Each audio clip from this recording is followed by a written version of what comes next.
Allahu Allahu Allahu Allah.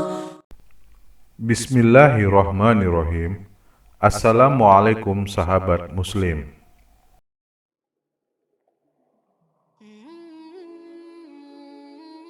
Mu'allif rahimahullah mengatakan, wa kana Rasulullah sallallahu alaihi wasallam fi safari yusalli an-nawafil ala rahilatihi wa yutiru 'alaiha haitsu tawajjahat bihi syarqan wa gharba. Kalau yang tadi menghadap kiblat itu asalnya wajib. Mu'allif di sini ingin menjelaskan bahwa syarat ini atau kewajiban ini bisa berubah karena keadaan. Seperti keadaan safar. Dahulu Rasulullah sallallahu alaihi wasallam ketika beliau sedang safar, beliau salat sunnah di atas tunggangan beliau, dan beliau juga berwitir di atas tunggangan tersebut kemanapun beliau menghadap, baik menghadap ke timur maupun ke barat. Ini perbuatan Nabi Muhammad SAW. Perbuatan Nabi, kalau Nabi melakukan sesuatu, minimal petunjuk yang dihasilkan adalah bahwa hal tersebut dibolehkan. Karena Nabi seorang yang maksum. Tidak mungkin Nabi Muhammad SAW melakukan sesuatu tapi tidak dibolehkan. Tidak mungkin. Setiap Rasulullah SAW melakukan sesuatu dan Allah tidak mengingatkannya, maka berarti sesuatu tersebut diridhai oleh Allah Subhanahu wa ta'ala. Sehingga minimal perbuatan tersebut dibolehkan. Dan derajat ini meningkat menjadi disunnahkan, bisa meningkat menjadi diwajibkan sesuai dengan petunjuk yang ada di dalil tersebut. Kadang Rasulullah SAW mewajibkan sesuatu, kemudian Rasulullah mencontohkan bagaimana sesuatu tersebut dilakukan. Di sini perbuatannya menjadi wajib, karena perbuatan tersebut menerangkan tentang kewajiban yang diperintahkan oleh beliau. Kadang Rasulullah SAW menganjurkan sesuatu, tidak mewajibkannya, dan beliau mencontohkan bagaimana praktek anjuran tersebut. Maka di sini perbuatan Rasulullah SAW menunjukkan hukum sunnah. Dan kadang Rasulullah SAW melakukan sesuatu yang tidak ada hubungannya dengan perintah atau larangan. Seperti misalnya Rasulullah SAW makan, maka makan menjadi mubah.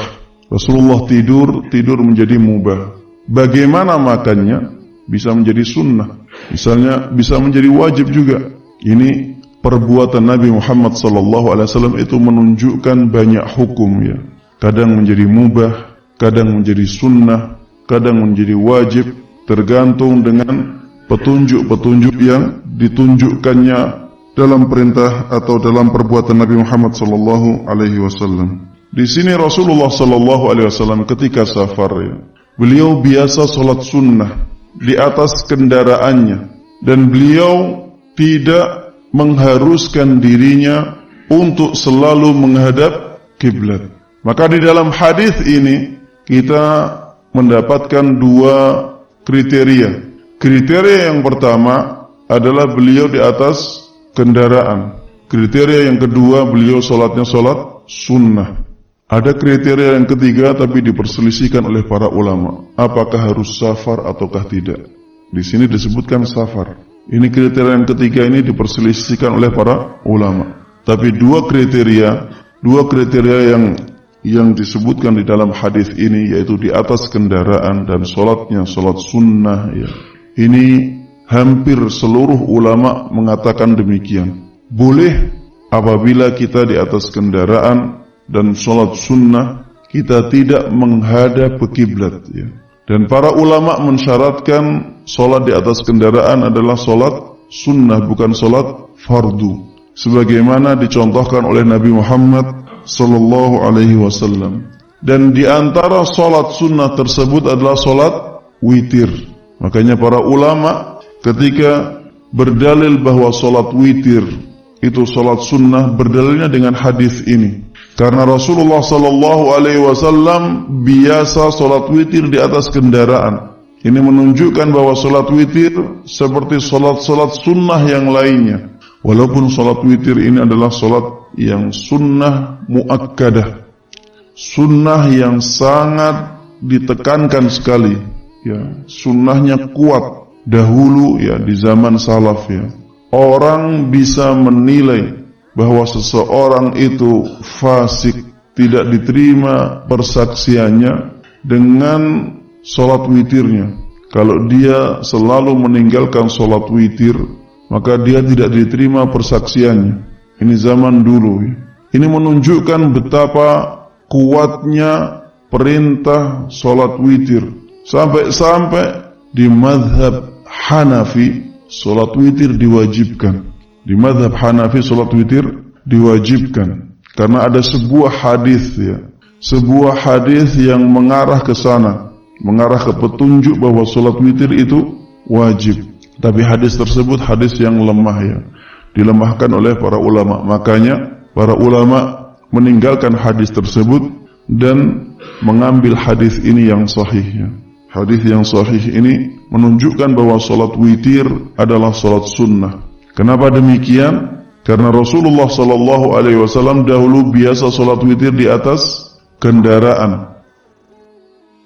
Para ulama mensyaratkan salat di atas kendaraan adalah salat sunnah, bukan salat fardu, sebagaimana dicontohkan oleh Nabi Muhammad sallallahu alaihi wasallam. Dan di antara salat sunnah tersebut adalah salat witir. Karena Rasulullah sallallahu alaihi wasallam biasa salat witir di atas kendaraan. Ini menunjukkan bahwa salat witir seperti salat-salat sunnah yang lainnya. Walaupun salat witir ini adalah salat yang sunnah muakkadah, sunnah yang sangat ditekankan sekali. Mengenai hal itu turunlah firman Allah Subhanahu wa taala, "Fa aynama tuwallu fa thamma wajhullah." Kemanapun kamu menghadap, di sanalah wajah Allah. Ini dalil bahwa kita sholat sunnah boleh menghadap kemanapun ketika di atas kendaraan. Jangan sampai nanti sholatnya menghadap ke banyak arah, karena di sini kita harus melihat hadisnya, ya, sesuai dengan hadisnya.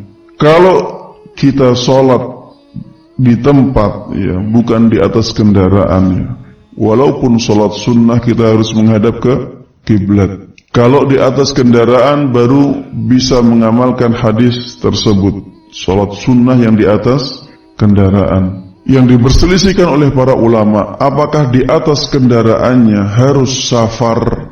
Safar di sini apakah harus perjalanan panjang ataukah perjalanan pendek boleh? Ini yang diperselisihkan oleh para ulama. Kenapa mereka berbeda pendapat? Karena hadisnya mengatakan safar di sini. Yang mengatakan tidak harus safar, mereka mengambil ayatnya. Di dalam ayatnya, fa aynama tuwallu fa thamma wajhullah. Kemanapun kamu menghadap, di sanalah wajah Allah. Sedangkan di hadisnya ada taqyid atau pembatasan safar. Karena inilah para ulama berbeda pendapat. Yang lebih kuat, ya, dan dirajikan oleh banyak ulama, ya, kontemporer saat ini adalah dibolehkan kita menghadap kemanapun ketika sholat sunnah di atas kendaraan, walaupun kita tidak sedang dalam keadaan safar. Dibolehkan karena ayatnya fa aynama tuwallu fa thamma wajhullah. Kemanapun kamu menghadap, di sanalah wajah Allah Subhanahu wa taala. Maksudnya wajah Allah di sini adalah arah, ya, arahnya Allah Subhanahu wa taala, arah yang dibolehkan oleh Allah Subhanahu wa taala. Dan kata-kata wajah Allah di sini menunjukkan bahwa Allah punya wajah. Adapun bagaimana wajahnya, maka ini tidak ada keterangan sedikit pun, ya. maka kita harus berhenti di sana. Ini adalah sesuatu yang gaib. Sesuatu yang gaib itu harus berdasarkan dalil. Ketika dalil menetapkannya, kita tetapkan. Bagaimana hakikat dari sifat tersebut, maka kita tidak boleh mereka-rekanya. Seperti misalnya Allah berada di atas arsy, kita tetapkan sebagaimana ditetapkan oleh Allah Subhanahu wa ta'ala. Hakikatnya memang demikian, Allah berada di atas arsy. Bagaimana hakikat Allah berada di atas arsy? Allah tidak mengabarkan kepada kita, Rasulullah tidak mengabarkan kepada kita, sehingga kita berhenti di sana. Inilah keyakinan Ahlus Sunnah wal Jamaah, ya. Orang-orang yang mengikuti para sahabat Nabi Muhammad SAW, keyakinannya demikian. Mereka menetapkan apapun yang ditetapkan oleh Allah dan Rasulnya tanpa mentakwilnya, kecuali ada dalil untuk ditakwilkan. Tapi kalau tidak ada dalil, maka kita tetapkan dengan apa adanya, dengan tetap menjaga kemuliaan Allah Subhanahu wa ta'ala dan menjaga kesuciannya.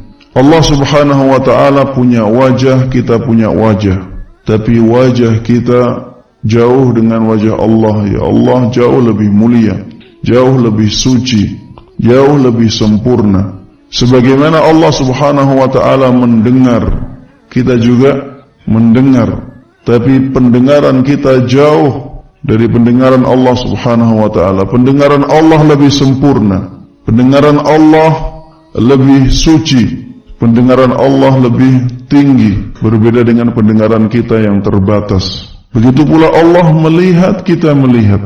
Ya, dua-duanya sama-sama melihat. Tapi ini bukan menyamakan antara Allah dengan makhluknya, karena kita masih membedakan. Penglihatan Allah jauh lebih sempurna, jauh lebih kuat daripada penglihatan makhluknya. Makanya Allah melihat apapun yang ada di muka bumi ini, apapun yang ada di alam semesta, walaupun gelap, walaupun kecil, walaupun tertimbun, Allah melihat semuanya. Berbeda dengan penglihatan makhluknya. Penglihatan makhluk sangat terbatas. Kalau tidak ada cahaya, tidak bisa melihat. Inilah akidah Ahlus Sunnah wal Jamaah dalam memahami sifat-sifat Allah Subhanahu wa ta'ala. Intinya, ketika kita sholat sunnah di atas kendaraan, kita boleh menghadap kemanapun kendaraan menuju. Dan ini adalah kemurahan Allah Subhanahu wa ta'ala.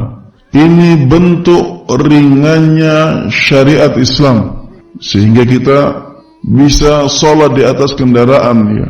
Karena sholat ini ibadah yang sangat dicintai oleh Allah Subhanahu wa ta'ala. Wallahu a'lam bishawab.